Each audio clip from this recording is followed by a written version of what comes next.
Hi! In today's video I will show you how to create a chainsaw blade. I have already shown it in this video, but because the video was pretty quick, a lot of people told me that they didn't understand what was actually going on. So this is pretty much the same thing but slower so that you can better understand what is going on. I hope you enjoy. So yeah, first let's add a cylinder. Make sure you have a lot of vertices, this is gonna be useful later on. Now I'm gonna press RY 90 to rotate it 90 degrees, and then I'm gonna scale it on the x-axis to get a much more thinner blade. Now I'm gonna go to side view, go into the vertex mode in edit mode, in X-ray mode, and now I'm gonna press GY, move it along the y-axis, and now we have a chainsaw blade. Now I'm gonna add the curve so that later we can add all of the modifier to create the actual chainsaw. So Ctrl R to add the loop cut, and then P separate by selection. Now if you select this back into object mode, sometimes it's a little bit tricky to get. Or if you can't get it here, you can just go over here. And then if you go to object, convert curve, now it is a curve. Great. Now I am assuming that you already have some teeth to put on the chainsaw.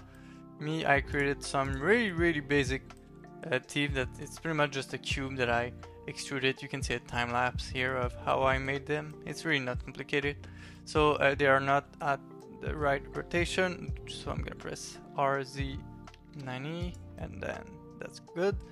So the modifier, I want this to go around the chainsaw blade. So I'm gonna add a curve modifier and an array modifier. So now if I just crank up the array modifier, this happened. So it's pretty good. We just want this to kind of warp around the blade. So for that, I'm gonna select in the curve modifier the curve that we created earlier.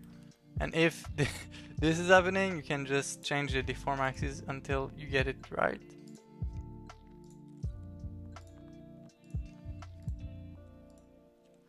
Good, so for me it was negative y. Now as you can see, it's not going around the blade, but that's because my model is actually way too far compared to the curve. So for that I'm just going to go to edit mode, and I can actually enable all of this so that you can see what is happening. And then if I press GZ to move it closer, you can see what is happening. It's getting smaller. Actually I'm going to scale my model a little bit. Yeah, something like this. Then I can GZ to move it down. And I can increase the count of the array.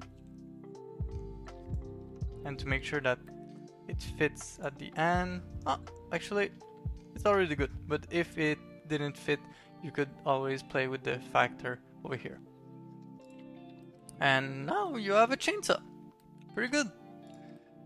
You can also animate this guy. So if you just go over here and then I add a keyframe for the location, then you move this over here and then you move this on the Y and add a new keyframe for the location and you press play. The chainsaw is actually moving. Pretty good.